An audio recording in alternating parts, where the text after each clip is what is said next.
नमस्कार मेरे दोस्तों, आपका स्वागत है हमारे चैनल पीसीएस हिंदी एकेडमी में। आज मैं आप लोगों को क्लास 6 ज्योग्राफी एनसीईआरटी की चैप्टर नंबर 2 पढ़ाऊंगा। जैसा भी होगा फीडबैक में आप लोग कमेंट में बताइए।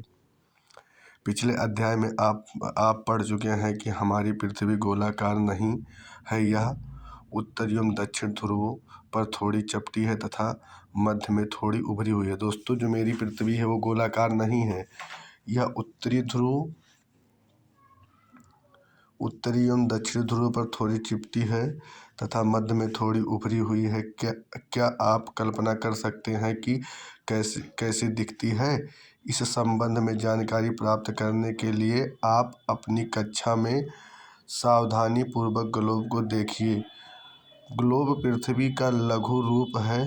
लघु रूप में एक वास्तविक प्रतिरूप है। ग्लोब विभिन्न आकार एवं प्रकार के हो सकते हैं। बड़े ग्लोब जो आसानी से एक स्थान से दूसरे स्थान नहीं ले जाए जा सकते, पॉकेट में रखने योग्य छोटे ग्लोब तथा गुब्बारे जैसे ग्लोब जिनमें हवा भरी जा सकती है एवं आसानी से एक स्थान से दूसरे स्थान तक ले जा सकते हैं। दोस्तों, जो ग्लोब है हमारे पास, जो छोटी ग्लोब है, पॉकेट वाली ग्लोब है, उसको हम एक स्थान से दूसरे स्थान पे ले जा सकते हैं। लेकिन जो बड़ी ग्लोब होती है उसको हम एक स्थान से दूसरे स्थान पर नहीं ले जा सकते एवं आसानी से एक स्थान से दूसरे स्थान तक ले जा सकते हैं। ग्लोब स्थिर नहीं होते हैं। ग्लोब जो होते हैं वो स्थिर नहीं होते हैं। इसे उसी प्रकार घुमाया जा सकता है जैसे कुम्हार का पहिया या लट्टू घूमता है। ग्लोब स्थिर नहीं होता है कि मान लीजिए एक जगह पे जहाँ रख दिए वहीं पे रहेगा। उसको घूमता है, उसको लट्टू की तरह, कुम्हार के पहिए की तरह घूमता है वह।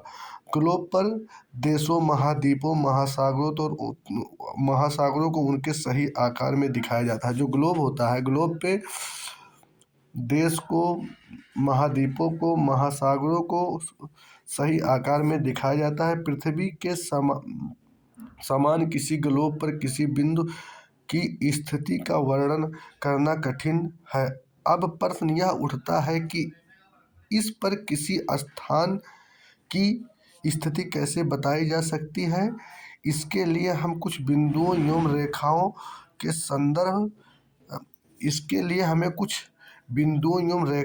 के संदर्भ की आवश्यकता होती है।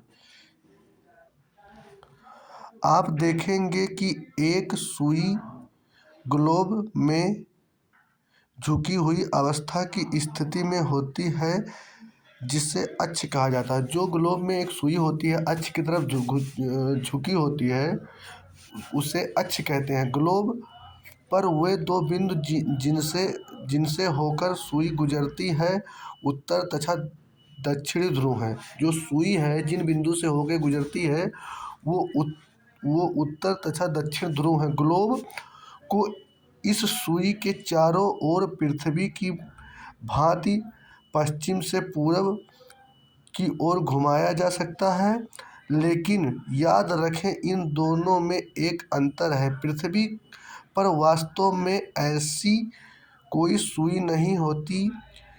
यह अपने अक्ष पर चारों ओर घूमती है, जो एक काल्पनिक रेखा है। एक अन्य काल्पनिक रेखा भी ग्लोब को दो बराबर भागों में बांटती है। जो एक अन्य काल्पनिक रेखा है दोस्तों, वो ग्लोब को दो बराबर भागों में बांटती है। आइए दोस्तों, आप लोग कुछ इम्पोर्टेंट पॉइंट बताता हूँ।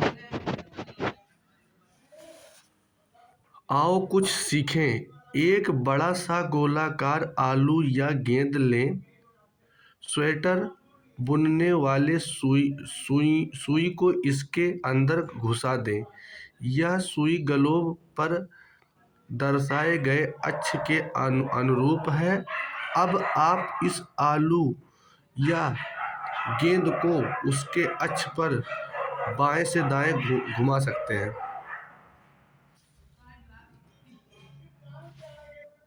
आइए आगे दोस्तों, फिर है इसे विषुवत वृत्त कहा जाता है। एक मिनट, यहीं से देखिए फिर। एक अन्य काल्पनिक रेखा रेखा भी ग्लोब को दो बराबर भागों में बांटती है।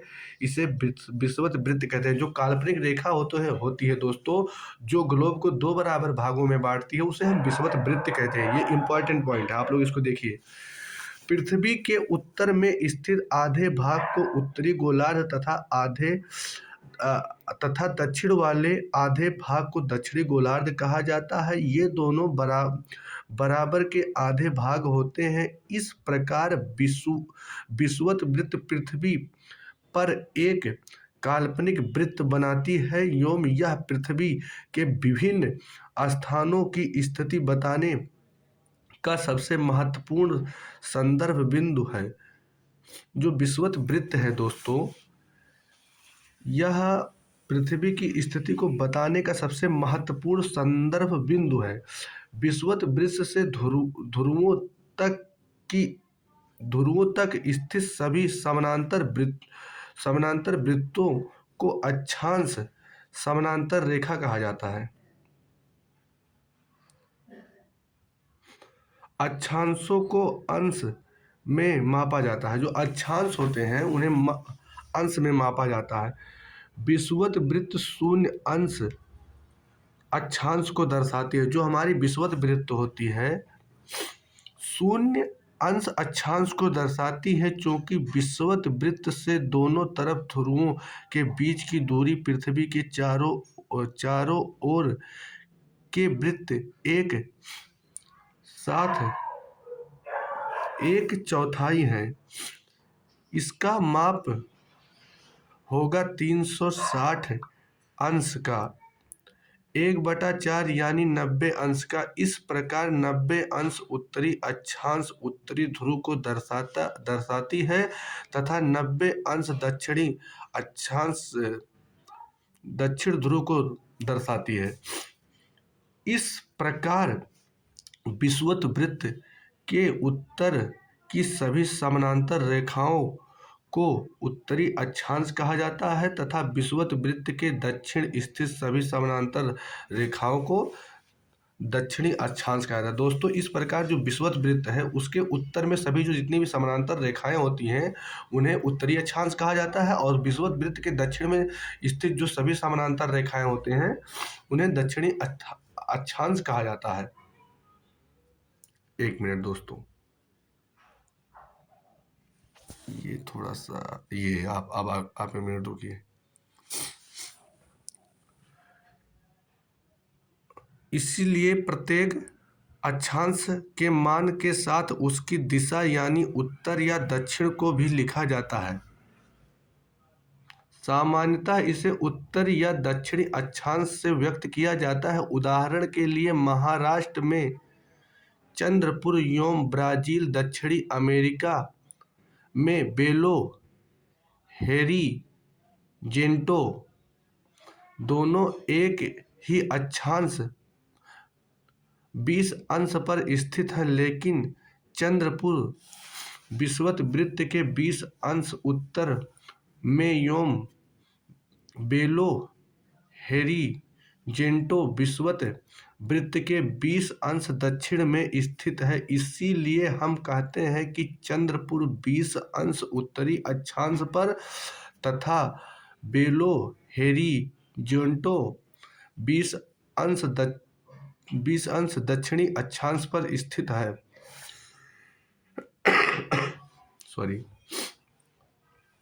चित्र 2.2 से स्पष्ट है कि जैसे हम विषुवत वृत्त से दूर जाते हैं अक्षांशों का आकार घट जाता है।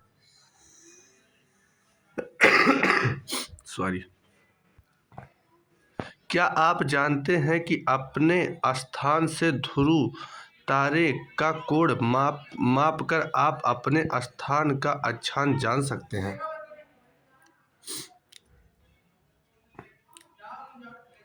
देखिए दोस्तों, ये जो 0 डिग्री पे है ये हमारा विषुवत वृत्त है। जो 23.5 डिग्री उत्तरी अक्षांश में है वो कर्क रेखा। मकर रेखा 23.5 डिग्री दक्षिणी अक्षांश में है। ये हमारा हो गया उत्तरी ध्रुव, और ये हमारा हो गया दक्षिणी ध्रुव। ये दक्षिणी शीत कटिबंध ये हो गया दोस्तों, और ये हो गया उत्तरी शीत कटिबंध। शीत कटिबंध अब आ गया ये आप लोग।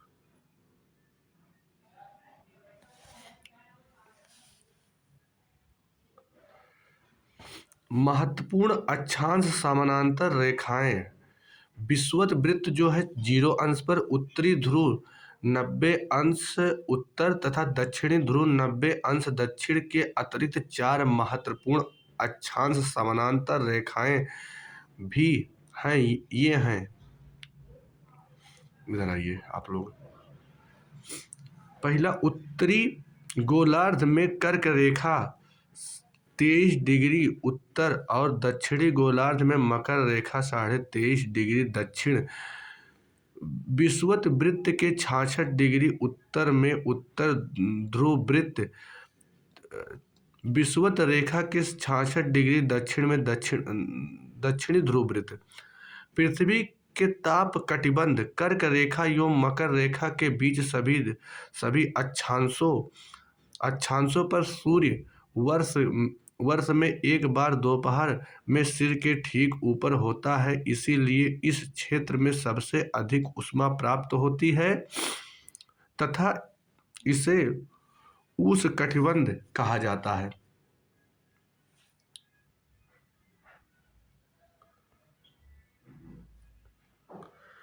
कर्क रेखा तथा मकर रेखा के बाद किसी भी अक्षांश पर दोपहर का सूर्य कभी भी सिर के ऊपर नहीं होता है। ध्रुव की तरफ सूर्य की किरणें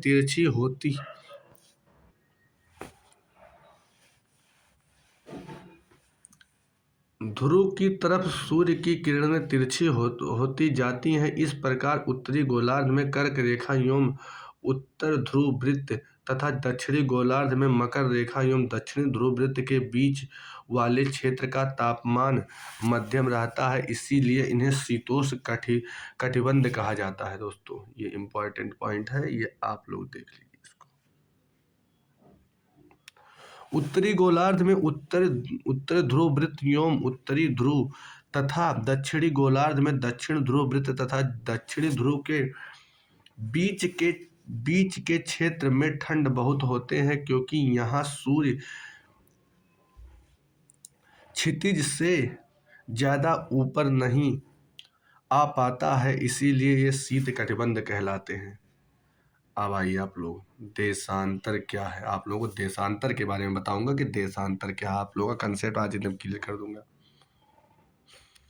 किसी स्थान की स्थिति को बताने के लिए उस स्थान के अक्षांश के अतिरिक्त कुछ और जानकारी की आवश्यकता भी होती है। आप देख सकते हैं कि प्रशांत महासागर में स्थित टोंगा द्वीप एवं हिंद महासागर में स्थित मॉरीशस द्वीप एक ही अक्षांश पर 20 डिग्री दक्षिण पर स्थित हैं।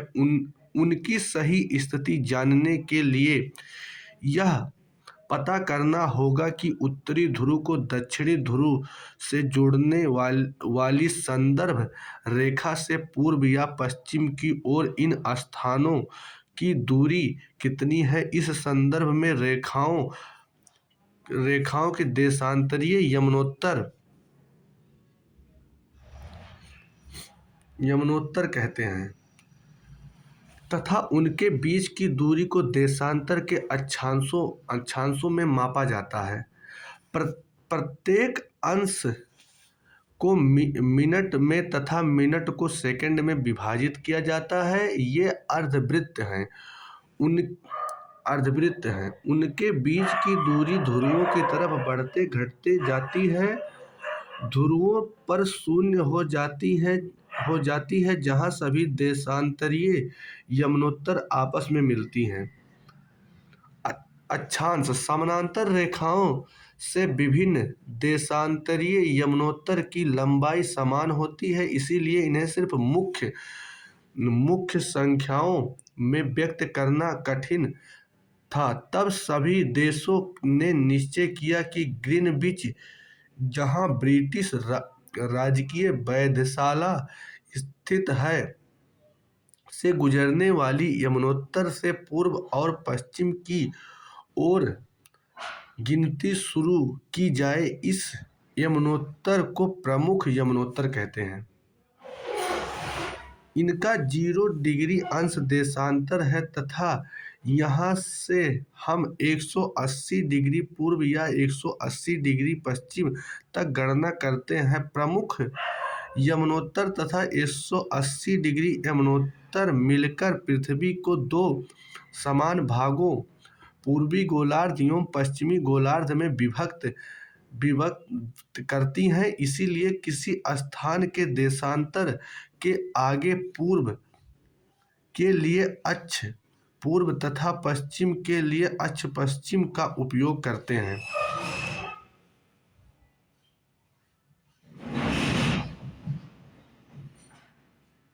यह जानना रोचक है कि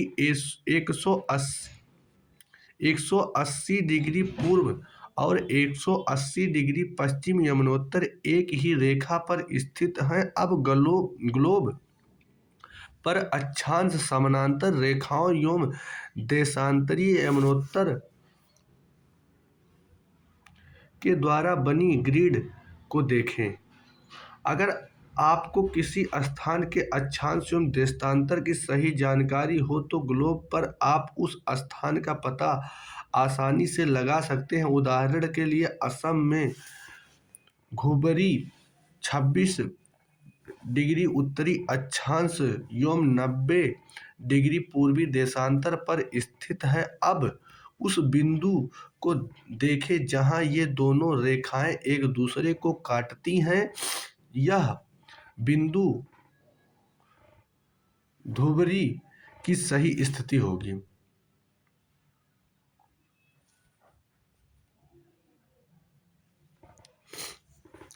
इसको समझने के लिए कागज पर समान दूरी वाली क्षैतिज तथा ऊर्ध्वाधर रेखाएं खींचिए।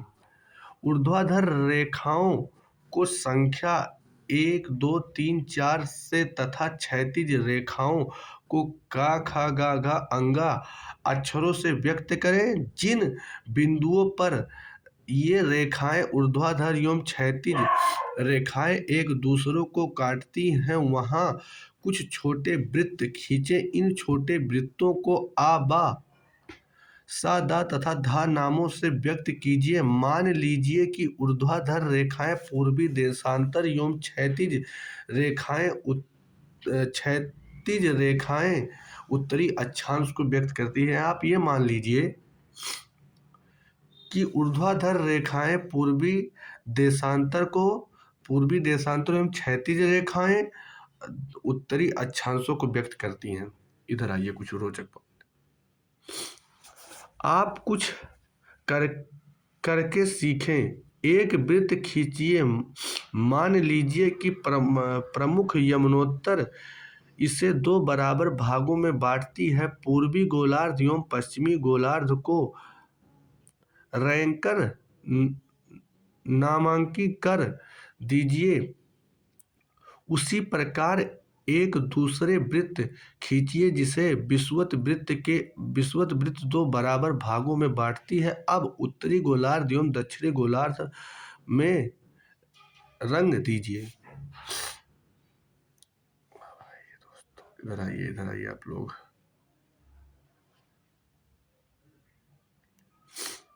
अब आप देखेंगे कि वृत्त आ, खा उत्तरी अक्षांश तथा 1 डिग्री पूर्वी देशांतर पर स्थित है। अन्य वृत्तों की स्थिति ज्ञात करें।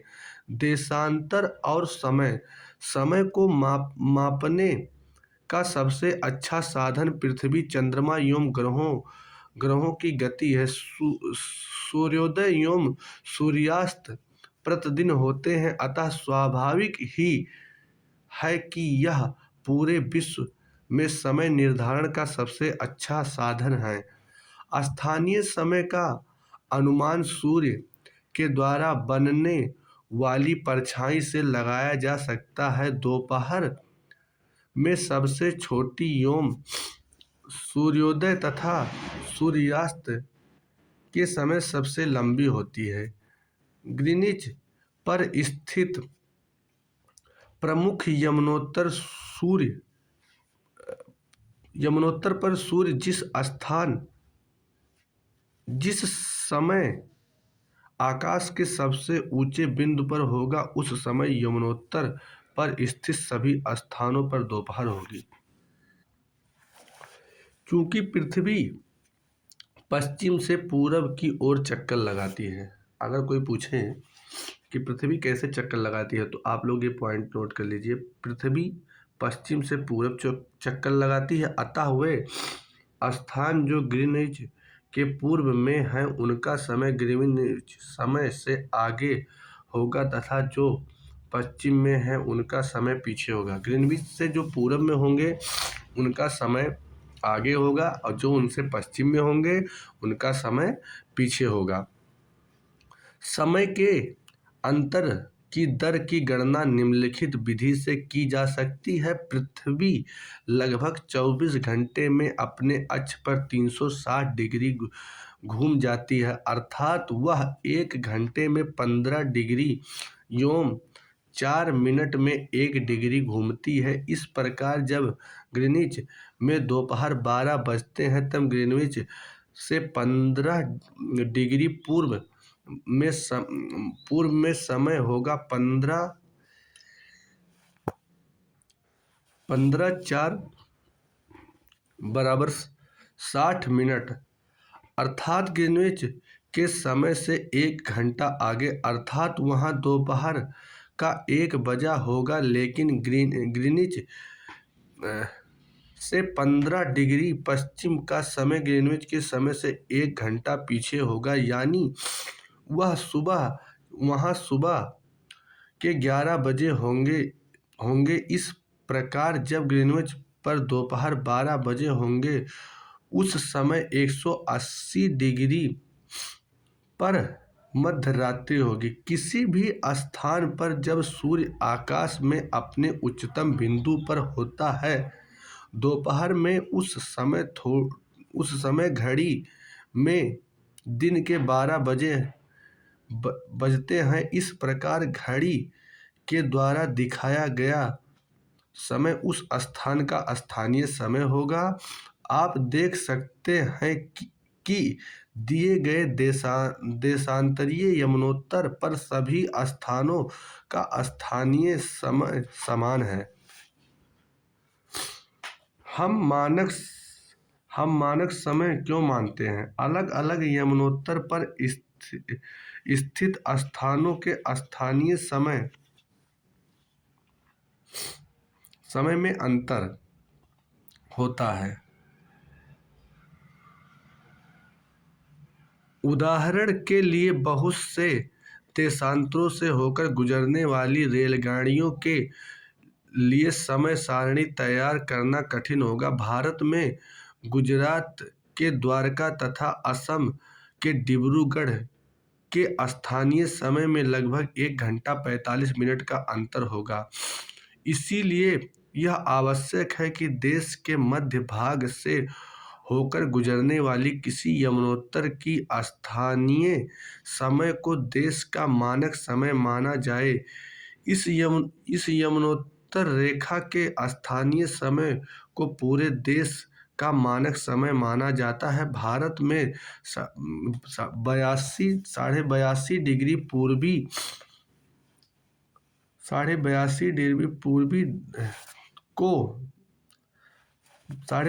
पूर्वी देशांतर को मानक यमुनोत्तर माना गया है। इस यमुनोत्तर के स्थानीय समय को पूरे देश का मानक समय माना जाता है। इसे भारतीय मानक समय के नाम से जाना जाता है। करीब भोपाल के निकट छोटे से नगर में रहता है। कबीर जो है भोपाल के निकट एक छोटे से नगर में रहता है। वह अपने मित्र आलोक से कहता है कि वे लोग आज रात्रि में नहीं सो पाएंगे। भारत एवं इंग्लैंड के बीच एक क्रिकेट मैच लंदन में 2 बजे अपराह्न में शुरू होगा, अर्थात भारत के समय अनुसार मैच शाम 7 बजे शुरू होगा तथा देर रात्रि में समाप्त होगा।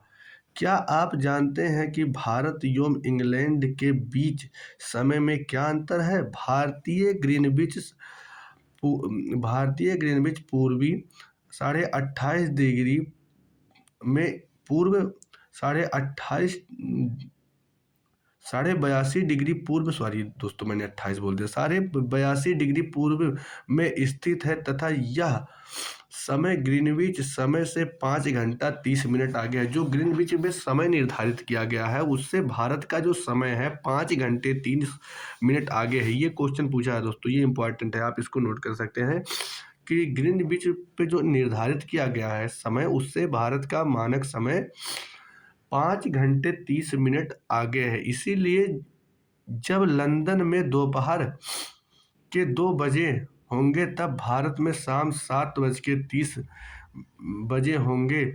कुछ देशों के देशांतरीय विस्तार अधिक होते हैं जिसके कारण वहाँ एक से अधिक मानक समय अपनाए गए हैं। उदाहरण के लिए रूस में 11 मानक समयों को अपनाया गया है।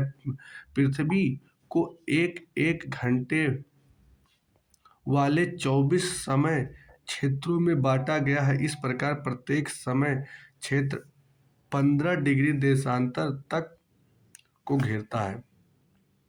दोस्तों आप लोगों का समाप्त हो गया आज ज्योग्राफी का क्लास 6 NCERT का चैप्टर नंबर 2। जैसा भी होगा आप लोग कमेंट में बताइएगा।